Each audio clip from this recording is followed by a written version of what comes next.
بسم اللہ الرحمن الرحیم والصلاة والسلام علی سیدنا محمد خاتم النبیین و خاتم المعصومین صلی اللہ علیہ وآلہ وسلم۔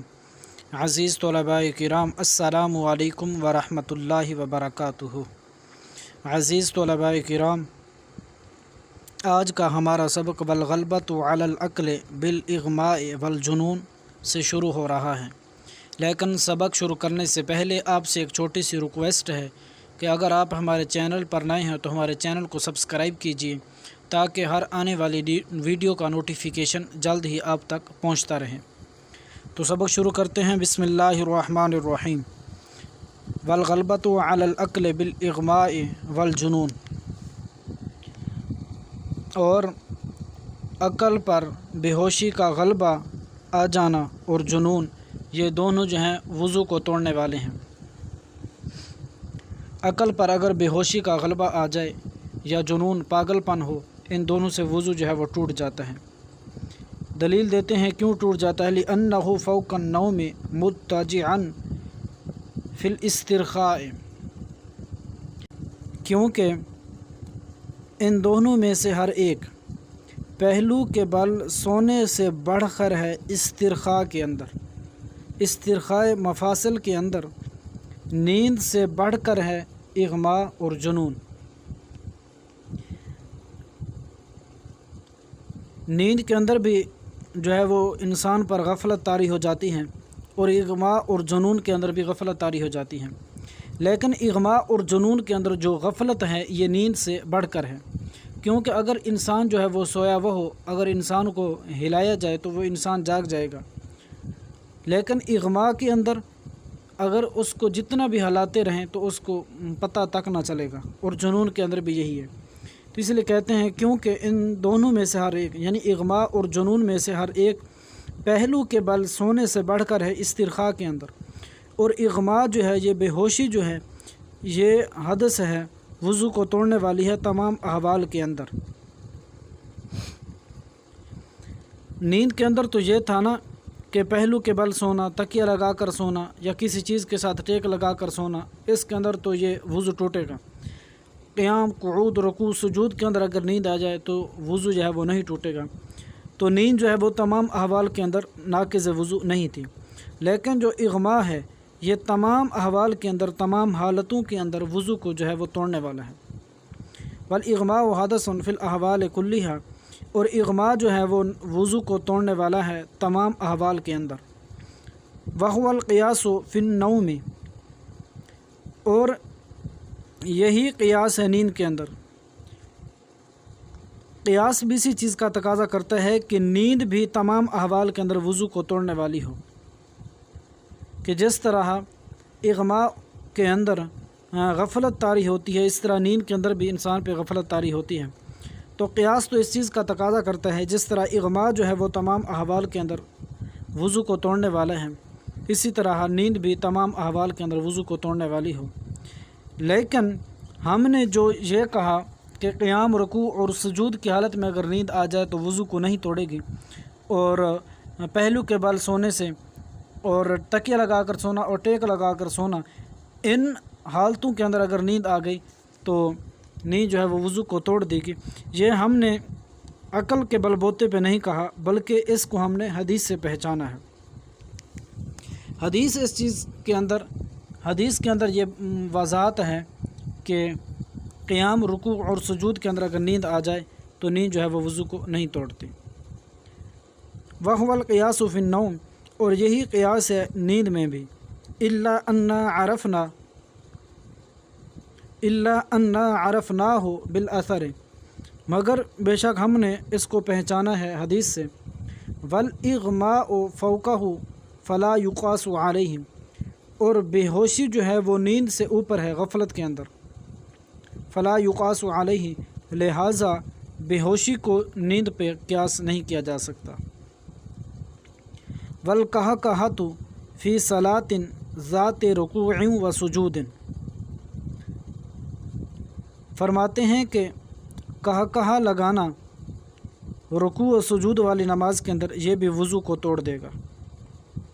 والقیاس انہا لا تنقض، قیاس جو ہے وہ اس چیز کا تقاضا کرتا ہے کہ کہا جو ہے یہ وضو کو نہ توڑے، قیاس اس چیز کا تقاضا کرتا ہے۔ وہو قول الشافعی، اور حضرت امام شافعی رحمۃ اللہ علیہ کا بھی یہی قول ہے کہ کہا جو ہے وہ اگر نماز کے اندر کسی نے لگایا تو یہ وضو کو نہیں توڑتا۔ لِأَنَّهُ لَيْسَ بِخَارِجٍ نَاجِسٍ، دلیل دیتے ہیں کیونکہ کہا کوئی ایسی نکلنے والی چیز نہیں ہے کہ جو نجس۔ وَلِهَذَا لَمْ يَكُنْ حَادَثًا فی صلاۃ الجنازۃ و سجدۃ التلاوت و خارج الصلاۃ، اسی وجہ سے نہیں ہے کہا حدث یعنی وضو کو توڑنے والا نماز جنازہ کے اندر اور سجدہ تلاوت کے اندر اور نماز کے خارج کے اندر۔ یعنی اگر کسی نے نماز جنازہ کے اندر کہا لگایا، یا سجدہ تلاوت کرتے ہوئے اگر کسی نے کہا لگایا، یا نماز کے باہر کسی نے کہا لگایا، تو یہ کہا وضو کو نہیں توڑتا۔ یہ احناف کے ہاں بھی مسلم ہے، احناف بھی اس بات کو تسلیم کرتے ہیں کہ نماز جنازہ سجدہ تلاوت خارج صلاۃ کے اندر کہا جو ہے یہ وضو کو نہیں توڑتا۔ اس لیے نہیں توڑتا کیونکہ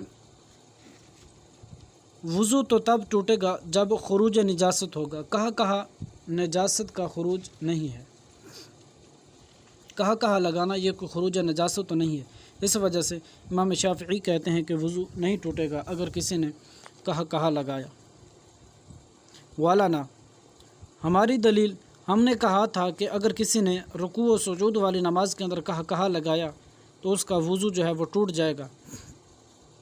اگر رکوع و سجود کے علاوہ والی نماز کے اندر کہ جس کے اندر رکوع و سجود نہیں ہے، جیسے نماز جنازہ وغیرہ، تو ان کے اندر اگر کہا لگایا تو پھر جو ہے وضو نہیں ٹوٹے گا۔ اگر رکوع و سجود والی نماز کے اندر کہا لگایا تو وضو ٹوٹ جائے گا۔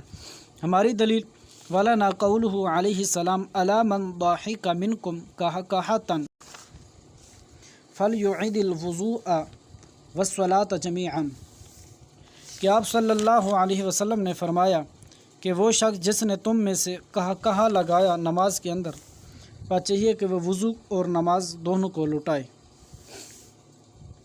تو یہ آپ صلی اللہ علیہ وسلم کا فرمان عالی شان ہے کہ جس نے نماز کے اندر کہا لگایا تو وہ وضو بھی لوٹائے اور نماز بھی لوٹائے۔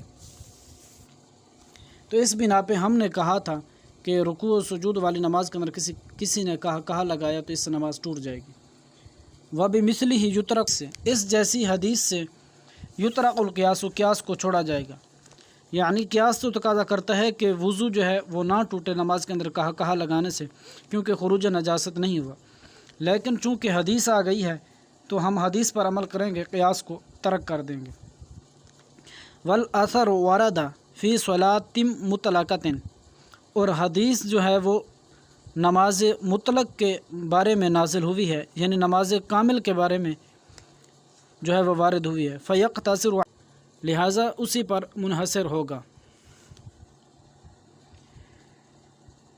نماز مطلق جو ہے یعنی نماز کامل، وہ رکوع و سجود والی نماز ہے، اور حدیث بھی اسی نماز کامل کے بارے میں وارد ہوئی ہے، لہٰذا اس حدیث کو اسی پر محمول کیا جائے گا کہ اگر کسی نے نماز کامل نماز کے اندر اگر کسی نے کہا لگایا تو اس سے وضو ٹوٹ جائے گا۔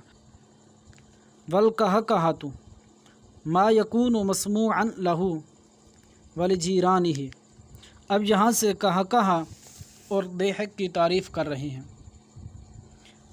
تین چیزیں ہوتی ہیں، ایک ہوتا ہے کہا، ایک ہوتی ہے ضحک، اور تیسری چیز ہوتی ہے تبسم۔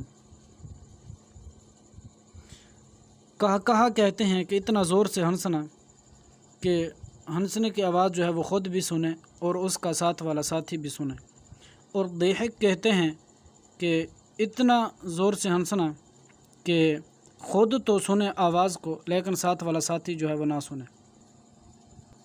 تبسم کہتے ہیں جس کے اندر آواز نہ ہو۔ اگر کسی نے نماز کے اندر تبسم لگایا تو اس سے نہ نماز ٹوٹے گی اور نہ ہی وضو ٹوٹے گا۔